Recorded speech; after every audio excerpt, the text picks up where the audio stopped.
Morning YouTube. Just woken up. Good morning. This is what we've got this morning. Just about to walk down to the in-laws. Snow here is not as bad as other parts of the country and even other parts of Dunedin. But what makes this part really treacherous is it froze. It had settled last night and it froze again. So even though the snow's not very deep, it's extremely icy. And on my road they don't grit it. So not driving down. Might as well walk down. They'll have the fire on and it's only about 15 minutes. When I get back I might do an update down the shed since I've got this new camera to play with. And it's just started hailing again, so I've got that nice bit of fun to deal with as I walk down the hill. Cheers. Might as well take another shot.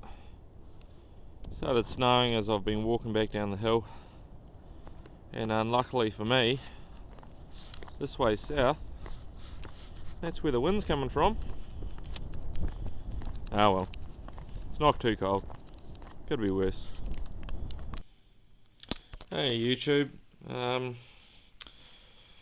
got everything here back onto the car.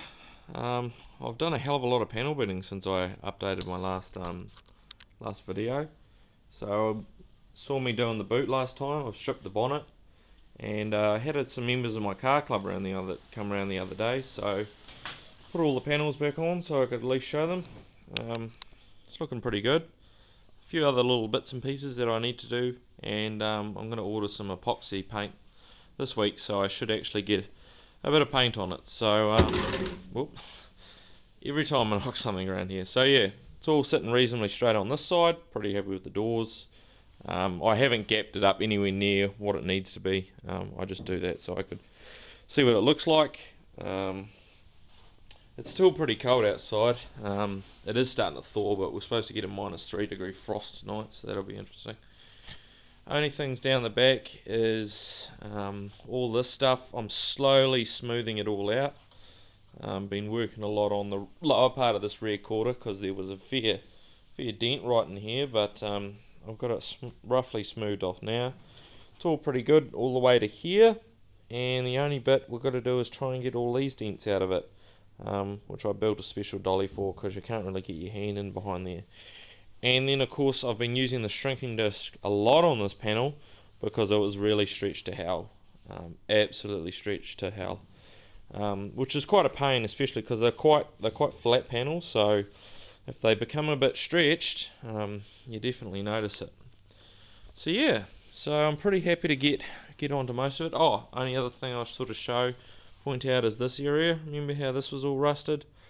I was going to get a guy to cut a section out, but he never got back to me, so I thought screw it. I actually made all this from scratch. So I made a new bit in here for the roof, and then I made a new bit of drip tray that went in there. There's a few little bits and pieces that I need to do on the other side of the roof, but this is pretty much it. So really the next step is to get a bit of paint on it, but I can't really do that until it's a bit warmer, or I get a heater down here and heat her up, because yeah, even though it's starting to thaw, still a bit of snow out there. Oh, and it's starting to rain, sleet and hail again. Okay guys. Okay, so people said they wanted me to show you how to use a shrinking disc, so I'm going to try and express that here. This is just one of these spare guards I have that I'm fixing up. It's got a fair few amount of dents in it, and if I make a dent here I can fix it not too easily, so I'm not worried about damaging. Okay, so got here, we've got a dent. There's my dent. Okay, so I've got to fix that one. As with any dent repair, if you've watched Restolad's channel, this is basically second nature again. So I take a dolly. This one here I bought cheaply. I've just modified it a little bit, smoothed it off a bit here, taken the edges off each edge there, and I got my slapper, bastard file that's just bent up. And all we do, dolly underneath, see if we can find the dent. I can feel it. Hollow, hollow, hollow. There's my dolly. So push up, hit down with the slapper.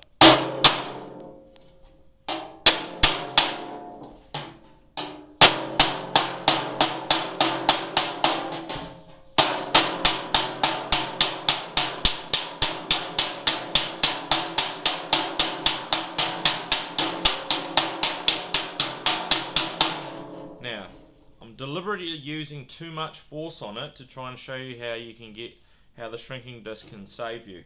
Okay, so here I've kind of created an overly stretched spot, so I need to shrink it back down so I can continue hammer and dollying. Okay, it's quite a deep dent. This also works really well where you've got a very stretched area where there's a lot of dents and you're going to have to do a lot of hammer and dollying to get out. So you end up overstretching it anyway. This is how it can save you.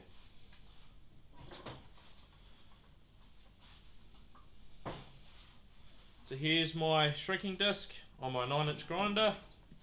Got a bit of safety gear, spin her up.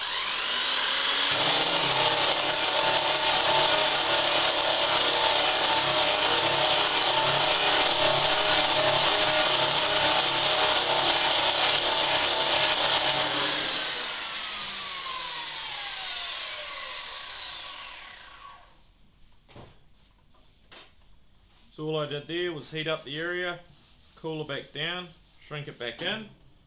I'll give it one more buzz, then we'll go over with the hammer and dolly again.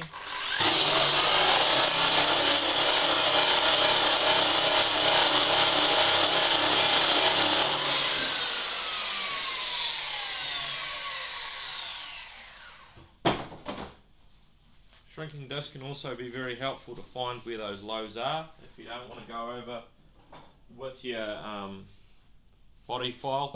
Okay, so find it again, there it is, push up.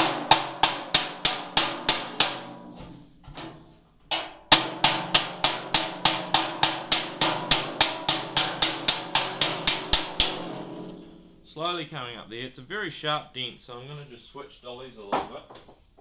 What I sometimes find is really useful, if you've got real small spots for dollies, take your toe dolly, and I've also smoothed off this edge on it, okay, so it's a very sharp dolly to use on the back of it. But if I sit it right on the bottom of the dent, it'll only work the bottom of the dent, so I'll get it pushed all the way up. So same deal as before, see if I can find my dent there.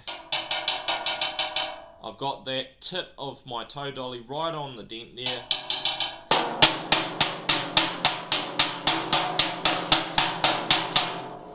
And it's slowly coming up. Let's see if I can find it again.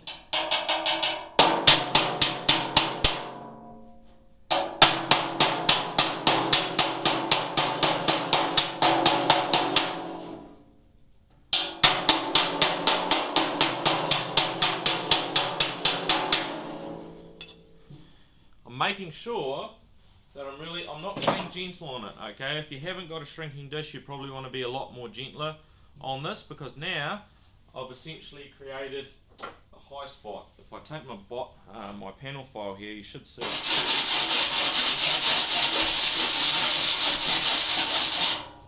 You should be able to see it now. There's a real high spot just there to the right of where my dent is, so I need to shrink that back down. So take the shrinking disc.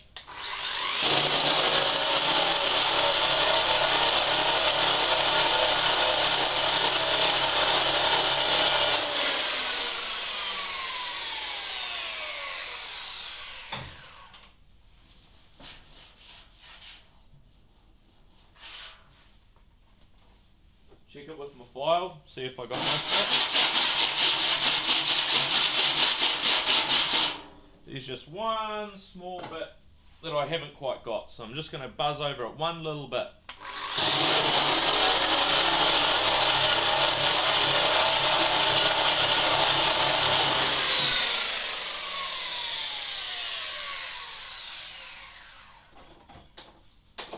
And now I've got it.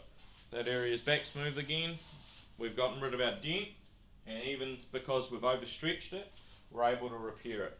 Now, if I take and show you, hold on, I'll see if I can take this off my makeshift tripod here. I come and show you over here, this area. on the front of this fender. This was really damaged when I got it. Okay, there was a massive, all this was creased back here, more than what the swage line is here, and of course there was a massive dent right in the middle, and all of this was crinkled up. Okay, so you can see at the moment I'm having to do a fair bit of work to get it back smooth, but I'm able to do that. I'm able to work on such a damaged area because I can control shrinking it back after I've stretched it. Okay, so I can shrink and stretch, shrink and stretch, shrink and stretch, and eventually get back smooth. Okay, so here it's all smooth, it goes over your fingers. Here's it's a lot more ruffled. You can even see the ruffles there. But what I'll do is I'll shrink and stretch, you know, sometimes you'll find that if you've stretched it overly much, you can't get it back again, so you need to shrink it back down. It looks a hell of a lot worse here because it's so scuffed up. I'll do it, I'll smooth it all off, then I'll go over with essentially some fine grit sandpaper, and you won't even know that this area has been repaired. Hopefully you can see it here. This is just about fixed up. So I've essentially there's still a little bit of a low spot in here that I just want to get out of. I'll do that in a minute. But you can see how I've essentially taken it all back smooth. There's a little bit in here, which isn't too much of a hassle. And there's a little bit of pitting from some rust that obviously lined up there. But more or less, this is pretty much the finished panel. And you won't need any filler to fix this bit up, if maybe just a tiny little bit to take up these imperfections in the swage line. But I'll fit this up, and eventually this will be for sale because I don't need any of these fenders, and I'll fix the other one as well. Oh, and of course I'll weld up these holes for trim because they don't really need to be there. This can go on someone's Kingswood. And if I'm really feeling adventurous, I might cut some flutes in it. Okay, I might put some GDS flutes in the back of this guard. I'll just see how I get on. Still needs a fair bit of work, and I'm not really, this isn't really urgent at the moment. Okay guys, keep our eyes on the prize. This is it. We'll get there eventually. Hopefully have a bit of paint on it next time I show you. Cheers.